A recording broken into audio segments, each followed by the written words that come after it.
सूत्र plaster of Paris का सूत्र क्या था, CaSO4 हाफ H2O आया था। और ये CaSO4 2H2O किसका सूत्र है, जिप्सम का सूत्र था। लेकिन हम लोग को प्लास्टर ऑफ पेरिस का सूत्र CaSO4 हाफ H2O अभी हम लोग पढ़ चुके हैं। अगला क्वेश्चन है, पीएच मान 8.5 वाला बिलियन है। पीएच मान 8.5 वाला बिलियन है, यानी जिसका पीएच कितना है, 8.5 है। तो हम लोग उसको देख लेते हैं। पहले तो हम लोग देखते हैं पीएच बराबर सूत्र क्या होता है। पीएच बराबर minus log 10 H plus ion, इसको हम लोग लिख सकते हैं log 10 1/H प्लस आयन, इस तरह लिख सकते हैं इसको।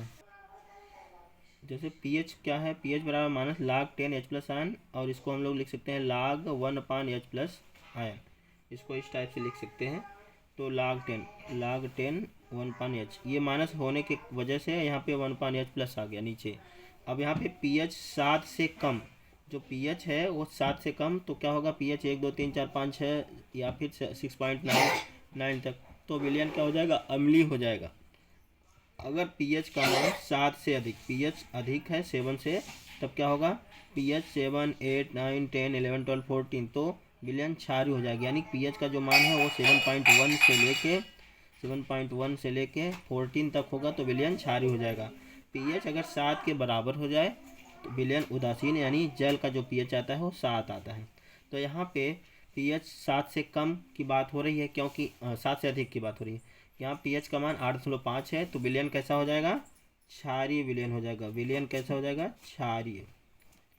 क्षारीय। तो आपका आंसर फर्स्ट सही हो जाएगा। इसी टाइप से हम लोग और सवाल देख लेते हैं। जो पीएच का मान यहाँ पे पता चल गया हम लोगों को कितना है, इसका 8.5 है, तो ये विलियन कैसा हो गया, क्षारीय हो गया। कुछ जो हम लोग पीएच के मान थोड़ा सा ध्यान दे लेंगे, याद कर लेना इसको। सांद्र HCl, जो HCl है, सांद्र HCl, इसका पीएच कितना होता है, 0 होता है। HCl, सांद्र HCl का 0 हो जाता है। आमाशय रस का 1.4 हो जाता है, आमाशय रस का 1.4 हो जाता है।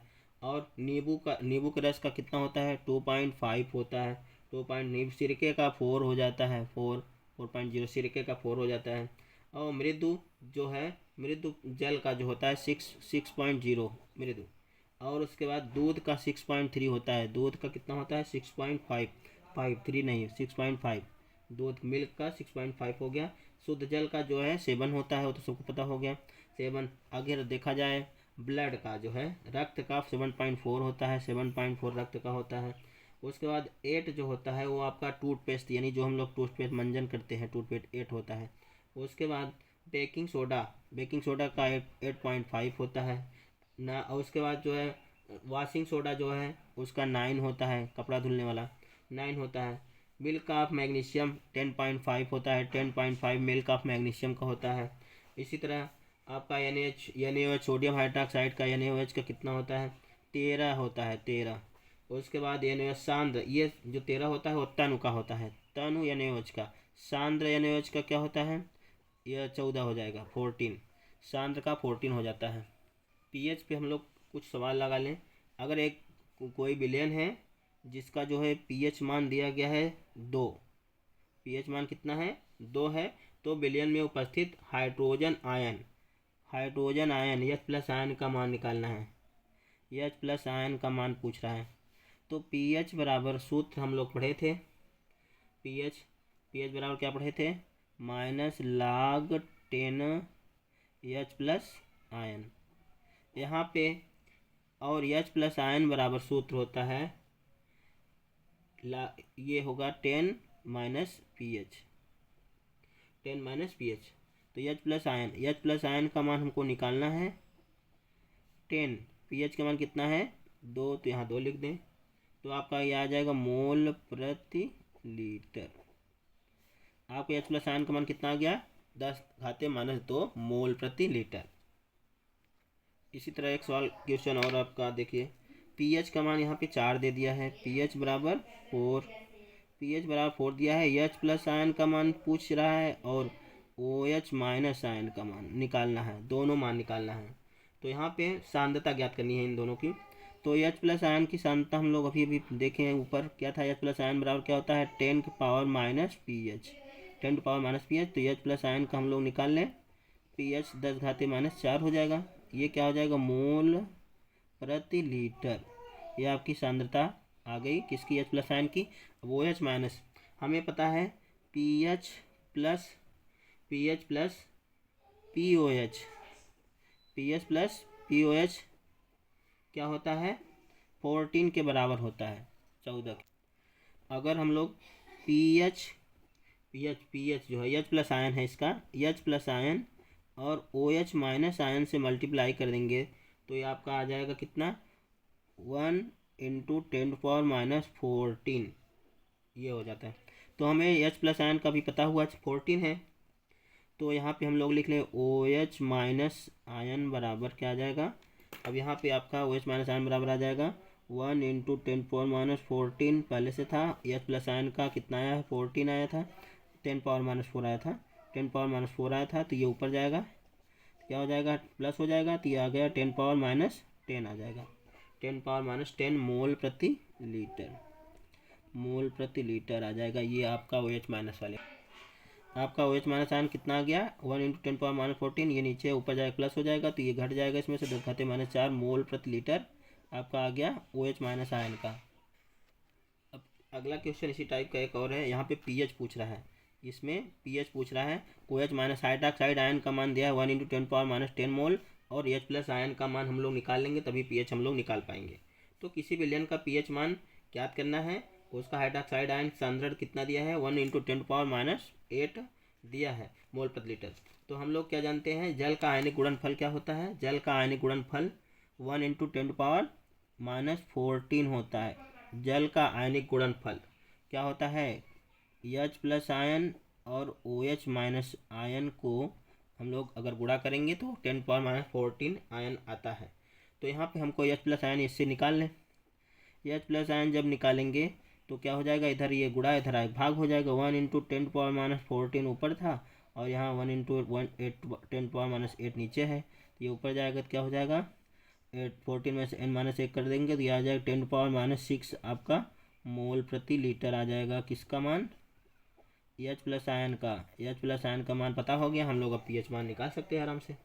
तो pH क्या होता है value, -log10 H plus ion ही होता है। तो यहाँ हमें pH पता हो गया, अब निकाल लेंगे हम लोग pH का मान। pH बराबर क्या आ जाएगा, -1 × 10⁻, H प्लस आयन का मान कितना है, 6 है, तो 6 कर लेंगे, तो ये आपका आ गया कितना, माइनस माइनस प्लस हो जाएगा, तो pH बराबर कितना हो जाएगा, 6 हो जाएगा। pH मान कितना आ गया, 6। pH कितना आ गया आपका, 1 × 10⁻6 है, ये आपका pH आ गया 6, आपका आंसर pH 6 आ गया। इसी तरह एक क्वेश्चन और है, किसी विलयन का जो है pH मान दिया है कितना, 4.2, pH मान कितना है, 4.5 है, pH मान 4.5 है। POH का मान, हाइड्रोक्साइड आयन का मान पूछ रहा है, तो यहाँ पे pH प्लस POH बराबर क्या होता है, 14।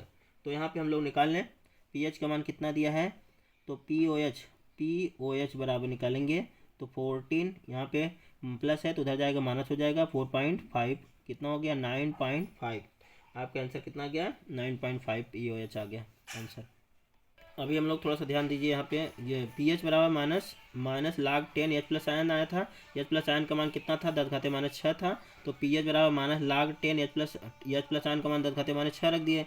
अब ये यहाँ पे log10 और H प्लस आयन, तो ये -6 है, ये आप पहले आ जाता है, और log10 ऐसे लिखा जाता है। अगर यहाँ कोई घात लगा है तो पहले आ जाएगा, 2 होता, 4 होता, 10 जो भी रहेगा वो पहले आ जाएगा, तो ये 6 log10 हो गया। log10 का मान 1 होता है, तो 6 में 1 से मल्टीप्लाई करेंगे तो 6 ही आएगा। इसका मान pH मान आ गया आपका 6 आ गया। अगला क्वेश्चन है 10⁻6 pH जो है 10⁻6 मोलर HCl विलयन है, उसमें pH मान निकालना है। तो यहाँ पे जो है 10⁻6 मोलर विलयन है, तो इसका हमको क्या निकालना है, pH वैल्यू। pH बराबर क्या होता है, -log H प्लस आयन होता है, तो ये हमें पता है H प्लस आयन का मान कितना है, 10⁻6 है, तो यहाँ रख लें -log10, और यहाँ पे H प्लस आयन का मान 10⁻6 है, तो इसको रख लिए, तो वही pH आ गया कितना आपका, 6 आ जाएगा आंसर।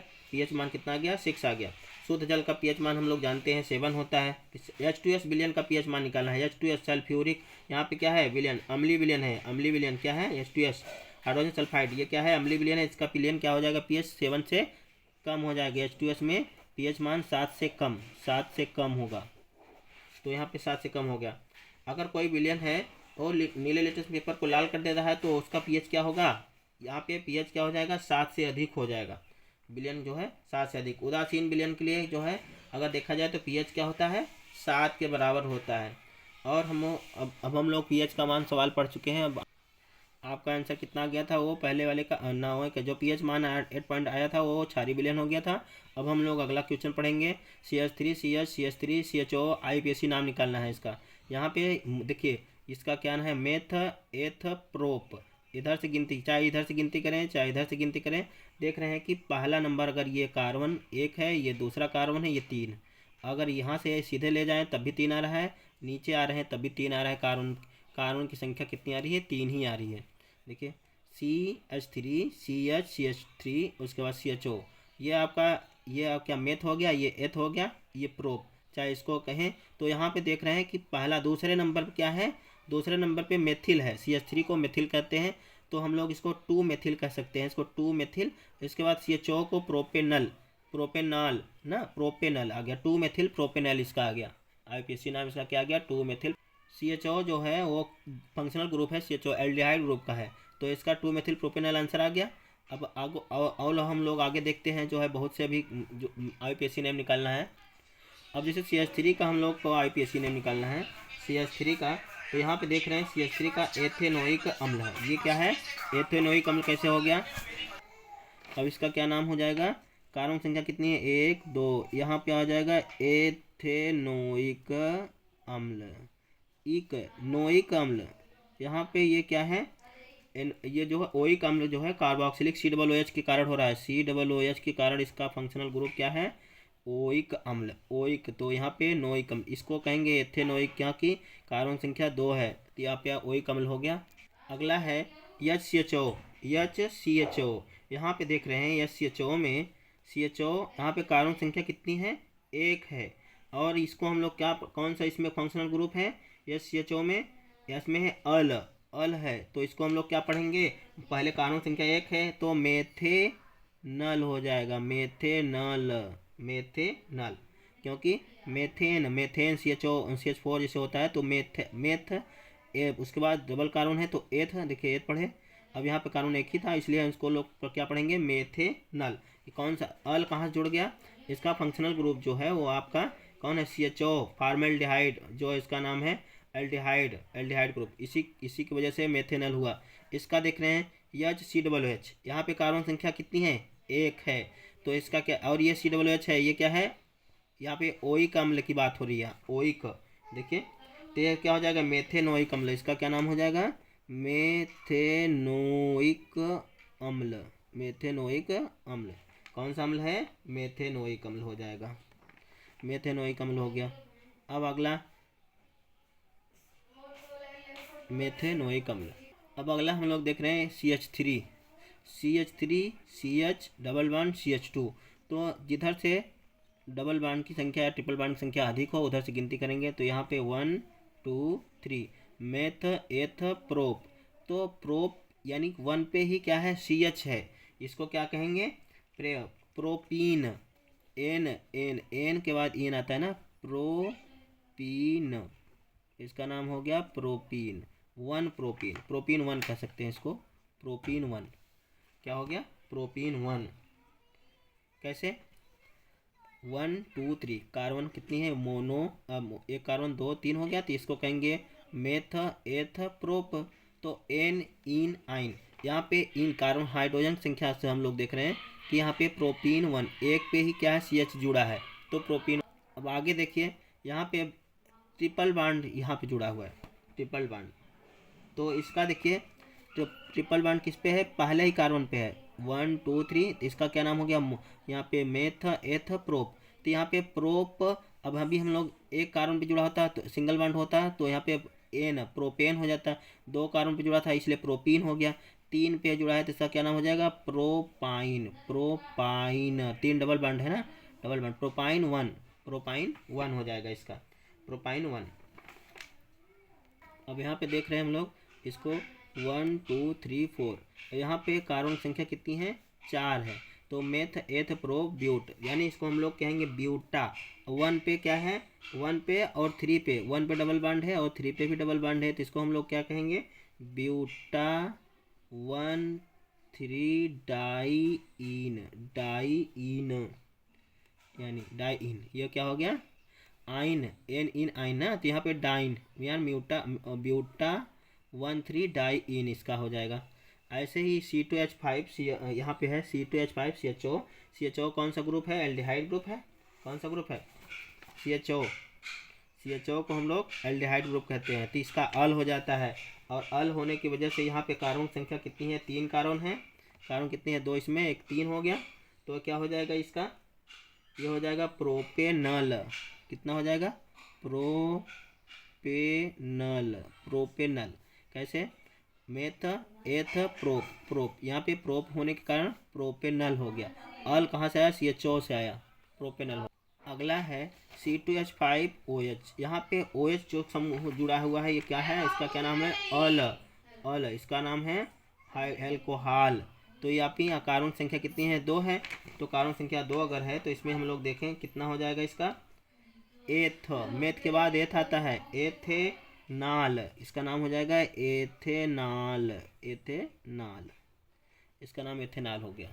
CH3CHO को क्या कहेंगे, यहाँ पे मेथ एथ, इसको क्या कहेंगे, एथेनल, इसका नाम हो जाएगा एथेनल। अब यहाँ देखिए CH3 यहाँ पे देख रहे हैं, चाहे इधर से गिनती करिए चाहे इधर से करिए, कितने कार्बन हैं, 1 2 3, चाहे इधर से गिनिए 1 2 3 1 2 3 1 2 3, सब तीनों जगह से, चारों जगह से देख रहे हैं कि वही आ रहा है। तो इसको हम लोग क्या कहेंगे, देख रहे हैं 1 2, इधर से आएंगे तो 1 2 ये होता है, इधर से आएंगे तो 1 2, 2 पे क्या है, 2 2 डाईमेथिल, मेथिल है, CH3 है ना, इसको लिखेंगे 2 2 डाईमेथिल, और उसके बाद इसका 1 2 3 कार्बन संख्या कितनी है, मेथ एथ प्रोप, क्या हो जाएगा, प्रोपेन, 2 2 2 डाईमेथिल प्रोपेन हो जाएगा इसका। यहाँ पे 2 2 डाईमेथिल प्रोपेन कैसे हो गया, एन, कार्बन संख्या जितनी है सब सिंगल बॉन्ड से जुड़े हैं, डबल बॉन्ड से जुड़ा होता है तो इन हो जाता, और ट्रिपल बॉन्ड से जुड़ा होता है तो आइन हो जाता, लेकिन यहाँ पे ये हो गया आपका 2 2 डाईमेथिल प्रोपेन। अगला CH3 CHO और CH3, इसका हम लोग देख लेते हैं, चाहे इधर से गिनती करें चाहे इधर से गिनती करेंगे। दूसरे नंबर पर क्या आ जा रहा है, मेथिल किस पे है, यहाँ पे देख रहे हैं मेथिल इस पे आ रहा है। फिर फंक्शनल ग्रुप भी क्या है, अल, यानी ये क्या है, अल, इसका क्या हो जाएगा, 2 मेथिल प्रोपेनल, अल, यहाँ पे अल किसका है, CHO की वजह से हुआ है।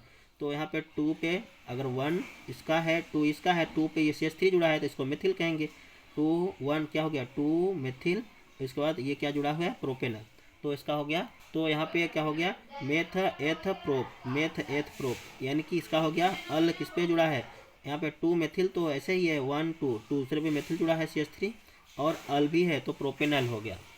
अगला क्वेश्चन आपका ये हो गया आपका 2 मेथिल प्रोपेनल। अगला क्वेश्चन है, वाह्यतम कोश में 7 इलेक्ट्रॉन वाला तत्व है, जिसमें वाह्यतम कोश में 7 इलेक्ट्रॉन होगा वो कौन सा तत्व है, धातु होगा, अधातु होगा, उपधातु होगा। तो हम लोग क्या पढ़े थे, 2 8 2 8 8 18 18 32 करके। तो हम लोग देखेंगे फ्लोरीन, यहाँ पे 7 इलेक्ट्रॉन किस में आता है, 7 इलेक्ट्रॉन सबसे मतलब 2 और ये 7 हो जाएगा, तो कितना हो जाएगा, 9 किसका आ गया, फ्लोरीन का है, फ्लोरीन, क्लोरीन, ब्रोमीन, आयोडीन, जोड़ते जाए इसमें संख्या, 9 और 17 हो गया, 17 में 18 जोड़ेंगे, 8 35 हो जाएगा, 35 में फिर 18 जोड़ेंगे, कितना हो जाएगा, 53 हो जाएगा। ऐसे ही बढ़ता जाएगा। तो हम लोग यहाँ पे देख रहे हैं 9 17 35, इन सब का इलेक्ट्रॉनिक विन्यास निकालेंगे तो हम लोग कितना आ जाएगा, एक में 2 7 आ जाएगा, एक में 2 8 7 आ जाता है, एक में 2 8 8, उसके बाद 7 आ जाता है। तो ये कितना हो गया, 2 8 10 10 18 18 और 7 नहीं, ये इसका 17 लास्ट में 7 आता है, 18 होना चाहिए। तब यहाँ पे देख रहे हैं 7 किस में आ रहा है, फ्लोरीन में, इसमें क्लोरीन में। ये कौन से ग्रुप का है, ये आपका हैलोजन ग्रुप का है। हैलोजन ग्रुप किस में आता है? पी ब्लॉक के 7वें वर्ग में आता है।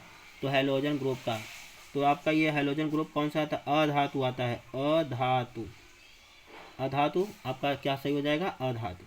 इसका आंसर अधातु आ जाता है। अगला क्वेश्चन है, आगे हम लोग देखते हैं। कैल्शियम नाइट्रेट का रासायनिक सूत्र। कैल्शियम नाइट्रेट, यहाँ पे CnO3 का होल ट्वाइस है। कैल्शियम नाइट्रेट का सूत्र ये हो जाएगा CnO3 का होल ट्वाइस। ये आपका हो गया। निम्नलिखित में से असंतृप्त हाइड्रोकार्बन है। असंतृप्त हाइड्रोकार्बन कौन सा है? C2H2, CH4, C2H6, यहाँ पे C3H8 है। हम लोग इसको पढ़े थे, सूत्र क्या है? CnH2n+2 सूत्र पढ़े हैं संतृप्त हाइड्रोकार्बन का, CnH2n+2।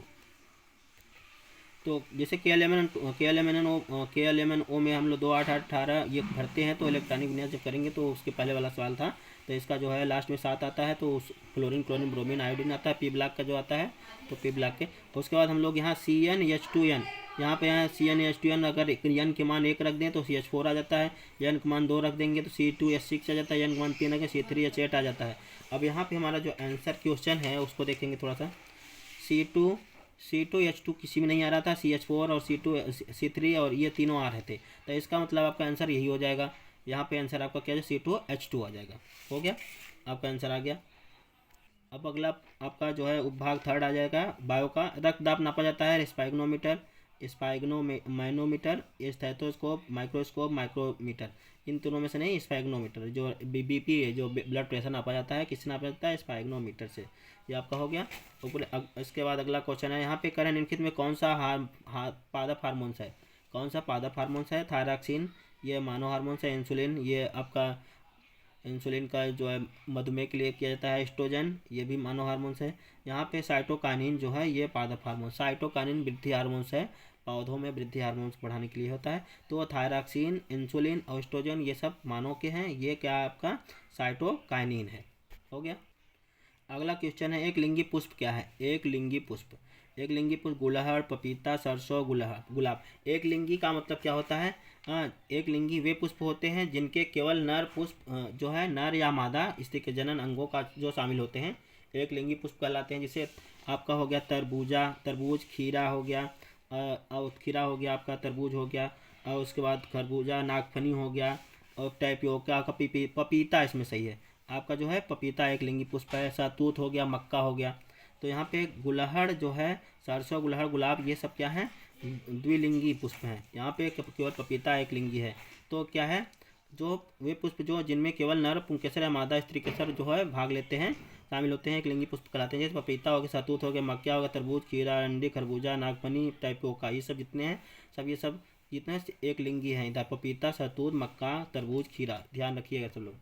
अगला क्वेश्चन है पुनर्जनन का उदाहरण। पुनर्जनन यानी कि रीजनरेशन पावर, जिसमें अगर एक भाग उसका काट दिया जाए तो उसके बाद उसमें से वहाँ से नया पौधा निकल जाता है, या नया उसमें नए भाग निकल जाते हैं। Hydra, amoeba, bryophyllum, planaria. Amoeba में भी है, हाइड्रा में भी है, प्लेनेरिया में भी है, लेकिन मोस्ट जो है आपका जो है हाइड्रा का है। यहाँ पे रीजनरेशन पावर हाइड्रा में ज़्यादा है। यहाँ पे हम लोग ध्यान रखना है, हाइड्रा तथा प्लेनेरिया के शरीर को कई टुकड़ों में काट दिया जाए तो उसका जो है प्रत्येक टुकड़ा विकसित होकर क्या हो जाता है? हाइड्रा और प्लेनेरिया का उसको विकसित होकर नया पूर्ण जीव निर्माण कर देता है, जिसे पुनरुद्भवन कहा जाता है। यह कार्य केवल के जो है कोशिका विभाजन के प्रसारण के कारण होता है। समूह में परिवर्तन, यहाँ पे जो हाइड्रा है या फिर प्लेनेरिया है इसमें ज़्यादा होता है, अमीबा में थोड़ा कम होता है। यह जो है रीजनरेशन पावर, पुनरुद्भवन यानी पुनर्जनन, यानी कि पूर्ण रूप से जो है विभेद होकर अपने कायिक भाग से जीव का निर्माण की क्षमता होती है। इनमें जो है अपने जीव जैसा निर्माण करेंगे ये। अगर इनका शरीर कई टुकड़ों में काट दिया जाए, हाइड्रा का या प्लेनेरिया का, तो अपने ही जैसे कई भागों में बढ़ जाएंगे ये। अगला क्वेश्चन हम लोग, ओजोन परत क्षरण निम्नलिखित किसके कारण होता है? ऑक्सीजन के कारण, वाष्प कारण, सल्फर डाइऑक्साइड कारण, क्लोरोफ्लोरोकार्बन के कारण। Chlorofluoro CFCl, chlorofluorocarbon. यहाँ पे ओजोन परत जो है वो क्या होती है? पराबैंगनी किरणें, अल्ट्रावायलेट किरणें जो पृथ्वी पे आती हैं उसको रोकती हैं। ओजोन परत क्या करती हैं? उसको रोकती हैं, अल्ट्रावायलेट किरणों को। ओजोन परत के बारे में हम लोग थोड़ा सा देख लें। ओजोन परत जो होता है, ओजोन परत को सर्वाधिक हानि क्लोरोफ्लोरोकार्बन पहुंचाता है। यानी कि परावैंगनी किरणें जो है वायुमंडल के समताप मंडल का मतलब स्ट्रेटोस्फीयर में ओजोन परत पाई जाती है। ओजोन लेयर कहाँ पाई जाती है? वायुमंडल के समताप मंडल में ओजोन परत पाई जाती है। यह पराबैंगनी किरणों को क्या करती है, पृथ्वी पर आने से रोकती है। पृथ्वी पर अगर ये किरणें आ जाएंगी तो क्या हो जाएगा, कैंसर की बीमारी बढ़ जाएगी, इसको रोकती हैं। इसीलिए इस समय जो स्किन कैंसर बहुत तेज़ी से बढ़ रहा है। तो यहाँ पे देखिए क्लोरोफ्लोरोकार्बन जो है वो क्या करता है, ग्रीन हाउस इफेक्ट को भी, ग्रीन हाउस प्रभाव करता है। ओजोन परत सर्वाधिक हानि क्लोरोफ्लोरोकार्बन ही कर रहा है, तो जो फ्रिज, एसी और जो है इससे प्राप्त होते हैं। तो ये क्या करते हैं, स्किन कैंसर कैसे होता है, यहाँ पे पराबैंगनी किरणें जो है जीवधारियों को हानिकारक पहुँचाती हैं। त्वचा कैंसर, मोतियाबिंद या फिर क्षमता में कमी, या जो वायुमंडल है हम लोगों का, पराबैंगनी किरणों की आने से रोकती है। कौन, ये ओजोन परत रोकता है। तो ओजोन परत अगर रोकेगा तो अगर यहाँ पे देख रहे हैं जो है ऑक्सीजन, वाष्प, सल्फर डाइऑक्साइड, क्लोरोफ्लोरोकार्बन जो है आपके ईंधनों से प्राप्त होता है। कहाँ पे, आपका एसी चलेगी वहाँ से निकलेगा, फ्रिज चलता है उसमें से क्लोरोफ्लोरोकार्बन निकलता है, वायुयान में क्लोरोफ्लोरोसीतक का कार्य करता है, वहाँ से निकलता है। अगला क्वेश्चन है प्राकृतिक पारितंत्र है। प्राकृतिक पारितंत्र गमला, खेत, जल, जीवशाला, वन। यहाँ पे प्राकृतिक जो पारितंत्र है वो क्या है, वन है। वन हो गया आपका वन। प्राकृतिक पारितंत्र में जैसे वन होता है, घास का मैदान होता है, मैदान मरुस्थल होता है, समुद्र होता है, नदी होती है, झील होती है। अगर देखा जाए प्राकृतिक प्रांत स्थल भी होता है और जल भी होता है। तो वन, घास का मैदान, मरुस्थल ये सब हो जाता है। जल में स्वच्छ जल होता है, नदी का, तालाब का पानी, और उसके बाद समुद्र का हो गया, उसके बाद समुद्र का जल हो गया। सब प्राकृतिक पारितंत्र है। यहाँ पे जल जीवशाला होता है, लेकिन यहाँ पे वन जो है मोस्ट इम्पॉर्टेंट यही है कि आपका जो है सबसे जो है सरल सटीक क्वेश्चन, आपका आंसर यही है वन। वन क्या है, जो है आपका प्राकृतिक पारितंत्र के अंतर्गत आता है। अगला क्वेश्चन आपका है आहार श्रृंखला में उत्पादक होते हैं। चूहा, खरगोश, बिल्ली, हरे पौधे एवं नील। आहार श्रृंखला जो होती है, किसी भी खाद्य श्रृंखला में हरे पौधे जो है उत्पादक का कार्य करते हैं। उत्पादक खाद्य श्रृंखला या आहार श्रृंखला जो होती है विभिन्न प्रकार की जीवधारियों का वह प्रक्रम है जिसके द्वारा पारिस्थितिक तंत्र में खाद्य पदार्थों में ऊर्जा का प्रवाह एक सीधी दिशा में प्रवाहित किया जाता है। ऊर्जा का प्रवाह एक सीधी दिशा में होता है। तो यहाँ पे अगर उत्पादक घास का मैदान या जो है आपका हरे पौधे हो जाएं तो प्रथम स्तर पे उपभोक्ता टिड्डा है, द्वितीय स्तर पे हो जाएगा मेढक, तृतीय स्तर पे सर्प, या चौथे स्तर पे जो है सर्वोच्च मांसाहारी हो जाएगा आपका बाँझ। तो ये घास के मैदान के लिए सरल है। इसी तरह जो है आपका खाद्य जाल में भी है, चूहा है, टिड्डा है, खरगोश है, और ये सब अलग अलग टाइप। तो आपका आंसर क्या हो जाएगा, हरे पौधे एवं नीलहरित शैवाल हो जाएगा आहार श्रृंखला का उत्पादक, प्रोड्यूसर इन फूड।